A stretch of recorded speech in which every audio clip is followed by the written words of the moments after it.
1993년 영화 역사상 가장 혁신적인 작품이 탄생했습니다. 안녕하세요, 안꼬놀이터입니다. 오늘의 비하인드 영화는 실제처럼 움직이는 공룡들, 압도적인 사운드, 그리고 숨막히는 연출, 바로 스티븐 스필버그의 주라기 공원입니다. 하지만 이 영화가 완성되기까지 수많은 비하인드 스토리가 있었는데요.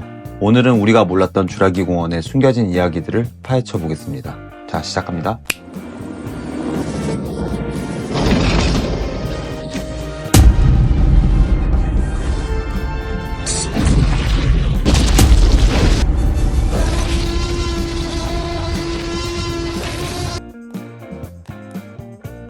주라기 공원은 원래 미니어처 애니메이션이었다. 처음 제작진은 공룡을 CG가 아닌 미니어처 애니메이션으로 만들 계획이었습니다. 스토프 프레임 기법을 사용해 하나하나 촬영하려 했는데요. CG 업체인 ILM에서 CG로 만든 공룡 테스트 영상을 보여줬고, 이를 본 스필버그 감독이 한마디 했습니다. 이게 바로 미래다.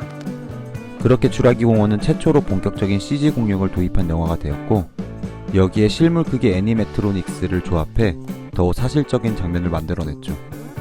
그 당시 한국에서는 촬영 중 티렉스가 오작동했다고? 영화 속 가장 강렬한 장면, 비오는 밤에 등장하는 티라노사우루스. 이 장면에서 사용된 티렉스 실제 크기는 12m에 5.4톤의 애니메트로닉스였는데요. 문제는 비를 맞으면서 오작동했다는 것. 공룡 로봇이 물을 흡수하면서 무거워지고 갑자기 떨거나 멈춰버리는 일이 많아서 제작진이 깜짝깜짝 놀랐다고 합니다. 결국 촬영 중간중간 수건으로 닦아주고 급기야 드라이어로 말리면서 촬영을 진행해야 했다고 합니다. 공룡 소리, 알고 보면 거북이 짝짓기 소리? 영화 속 공룡들 포효 소리 어떻게 만들었을까요? 사실은 다양한 동물 소리를 합성해서 만들었다고 합니다. 티라노사우루스는 코끼리, 호랑이, 악어, 개 소리를 합성했고, 벨로시랩터는 거위, 돌고래, 코끼리 울음소리를 합성한 것인데요. 그런데 벨로시랩터가 서로 대화하는 장면, 사실 그 소리는 거북이 짝짓기 소리를 변형한 거라는데요. 이걸 알고 나면 벨로시랩터가 덜 무서워지는 것 같기도 합니다.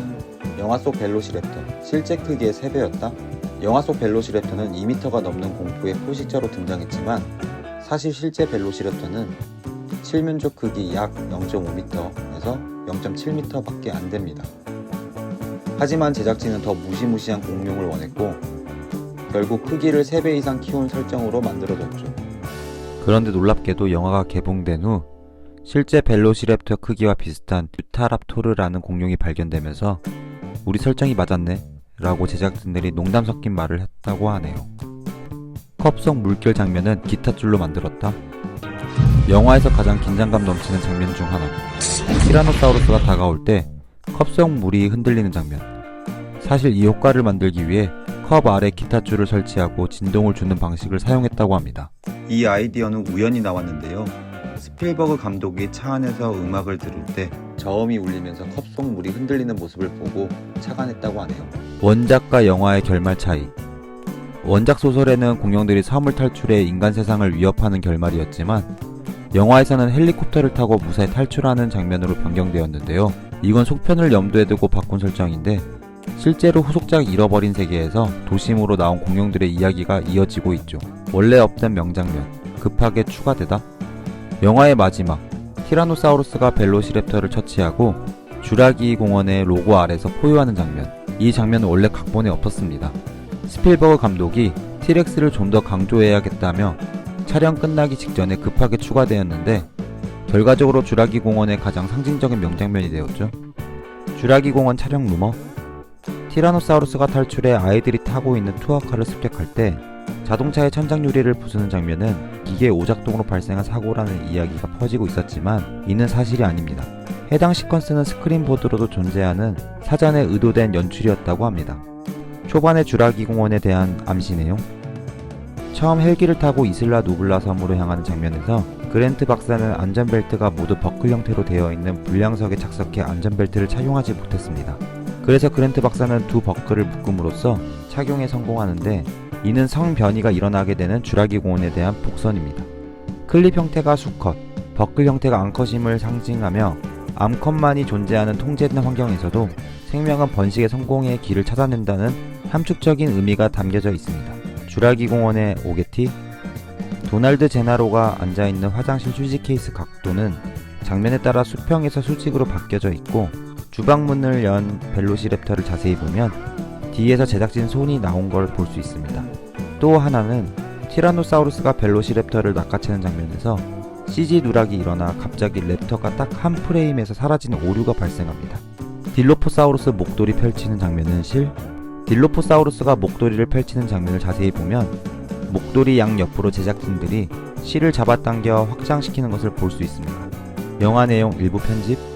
레이 아놀드가 벨로시랩터에 의해 죽는 장면은 본래 촬영될 예정이었으나 현장에 토네이도가 들이닥치는 바람에 촬영 일정이 무산되고 말았다네요. 본래 엘리 세틀러가 레이 아놀드의 시신을 발견할 때 팔뿐만 아니라 잘린 다리까지 목격할 예정이었었고, 이 때문에 아놀드 다리 모양까지 만들어졌었는데 영화 페이싱 조절 문제로 이 장면은 편집되었다고 합니다. 그래서 영화를 보면 발전소를 뛰쳐나올 때 엘리가 절뚝거린 이유도 바로 이 다리에 걸려 넘어지면서 발목을 삐는 내용이 예정되어 있었다고 합니다. 삭제된 컨셉아트, 추후 다시 사용. 삭제된 컨셉아트에 의하면 벨로시랩터가 쫓아오자 팀과 렉스는 공원에 비치된 우산 상품을 이용해서 랩터와 맞선다는 내용이 있었으나 편집되었다고 합니다. 컨셉아트를 보면 우산에는 딜로포사우루스 얼굴이 프린팅 되어 있는데 물까지 발사돼 공룡을 당황시킨다는 장면이었었다고 합니다. 그러나 추후 이 시퀀스는 주라기 월드에서 우산이 아닌 홀로그램으로 약간 변형되어 재활용됩니다. 이렇게 수많은 비하인드가 숨겨져 있던 주라기 공원. 여러분이 가장 인상 깊었던 장면은 무엇인가요? 다음에도 흥미로운 영화 비하인드로 돌아올게요. 구독과 좋아요, 알림 설정까지 부탁드립니다.